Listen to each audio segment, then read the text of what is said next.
Assalamualaikum warahmatullahi wabarakatuh. Berbagi informasi kesehatan mengenai kesehatan masa sebelum hamil untuk Catin, calon pengantin, dan pus pasangan usia subur. Disusun oleh Wiwik Sri Wahyuni, Sri Margi Subekti, Luciana Novitasari, Saula Eridani, Laili Lutfiato R, Yuli Astuti, dan Farida Purwandari. Sehat bagi Catin dan pus yaitu sehat secara fisik, mental, serta sosial, utuh semata bukan karena bebas dari kecacatan, tapi berkaitan dengan sistem, fungsi, dan proses reproduksi.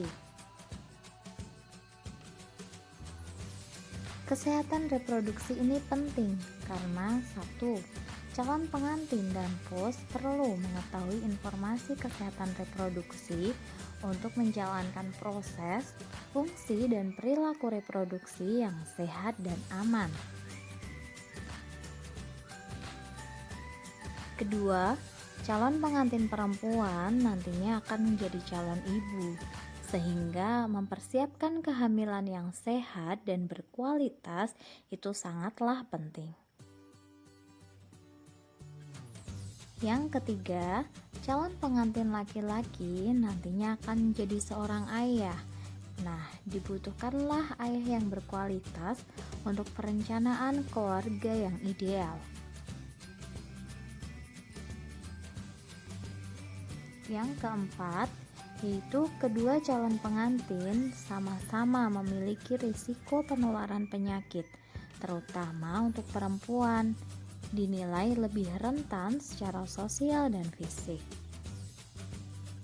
5.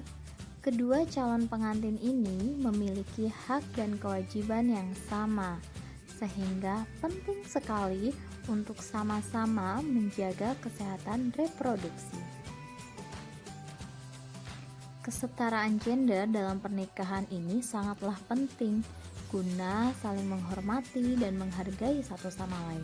Misalnya, mengambil keputusan secara bersama dan tidak memaksakan ego masing-masing. Yang kedua, saling membantu dalam pekerjaan rumah tangga, pengasuhan, dan pendidikan anak kelak.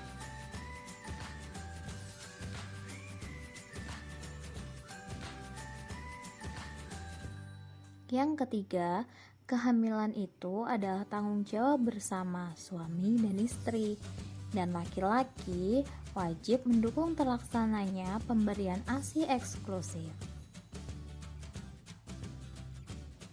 Lantas, pernikahan bahagia itu yang seperti apa sih? Nah, pernikahan bahagia itu harus bebas dari kekerasan fisik, kekerasan psikis, kekerasan seksual, maupun penelantaran rumah tangga. Ingat ya. Nah, untuk Catin dan pus itu memiliki hak informasi kesehatan reproduksi. Yang pertama yaitu penularan penyakit menular seksual. Kita harus tahu cara mengatasinya. Yang kedua adalah melahirkan bayi yang berkualitas, sehingga calon pengantin berhak mendapatkan kebutuhan reproduksinya dari sebelum hamil sampai masa nifas.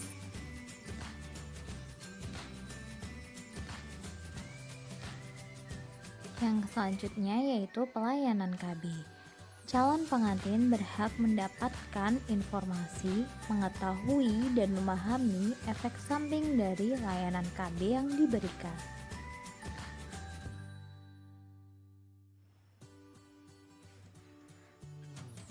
Jangan lakukan berhubungan seksual pada saat menstruasi dan nifas.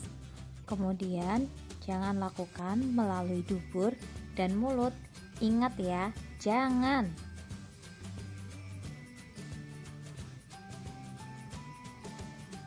Bagi Catin dan pus, sangatlah penting untuk mengetahui dan merawat organ reproduksi secara bersih dan sehat, sehingga dapat melakukan fungsi reproduksi secara bertanggung jawab. Perencanaan kehamilan itu sangatlah penting ya, di mana kehamilan merupakan masa perempuan memiliki janin tumbuh di rahim yang direncanakan, diinginkan, dan dijaga perkembangannya.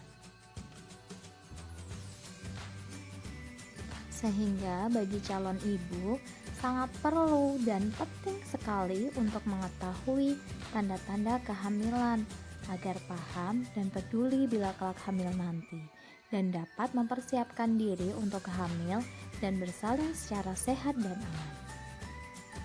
Nah, hal yang perlu diperhatikan saat hamil yaitu pertama, menjaga kesehatan dan istirahat yang cukup ya. Yang kedua, tidak mengkonsumsi obat di luar anjuran dokter. Yang ketiga, boleh melakukan hubungan seksual asal memperhatikan kondisi kesehatan ibu dan janin.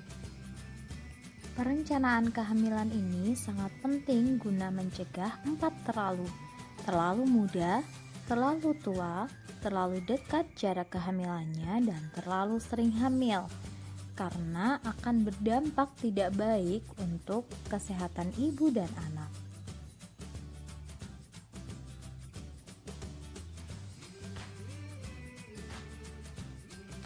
Jangan lupa screening dan imunisasi tetanus untuk wanita usia subur guna melindungi ibu dan bayi terhadap penyakit tetanus.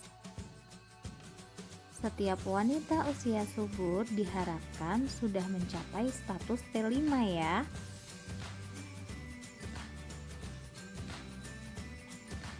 Nah, ini dia metode kontrasepsi yang dapat digunakan untuk penundaan dan penjarangan kehamilan. Yang pertama, metode kontrasepsi jangka panjang. Ada alat kontrasepsi dalam rahim, implan, metode operasi wanita, dan metode operasi pria. Sedangkan non-metode kontrasepsi jangka panjang yaitu dengan metode amenorelaksasi, kondom, KB suntik, maupun KB pil. Perlu diwaspadai jika dalam perencanaan kehamilan calon pengantin terjadi anemia, malnutrisi, hipertensi dalam kehamilan, dan adanya kesehatan mulut. Dan juga penyakit-penyakit yang perlu diwaspadai oleh calon pengantin yaitu HIV/AIDS, infeksi menular seksual, hepatitis B, DM, malaria, penyakit genetika, ataupun depresi.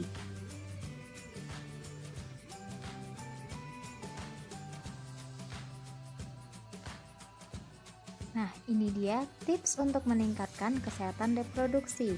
Pertama, hentikan kebiasaan buruk, merokok, minum alkohol, ataupun bermalas-malasan. Tips kedua, dengan menjaga kebugaran dan kesehatan tubuh.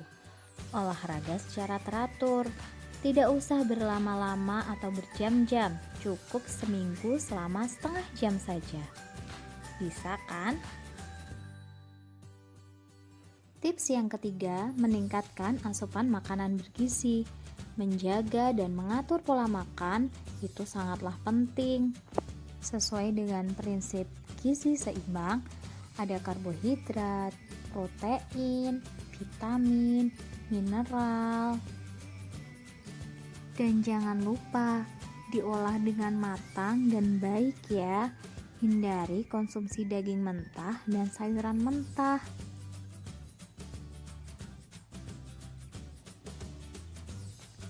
Persiapan secara psikologi dan mental calon pengantin itu sangatlah penting dengan memperkaya pengetahuan, adanya banyak berkonsultasi kesehatan, hindari ketegangan, hal yang berpengaruh buruk dalam keseimbangan hormonal, dan jangan lupa kelola stres dengan baik.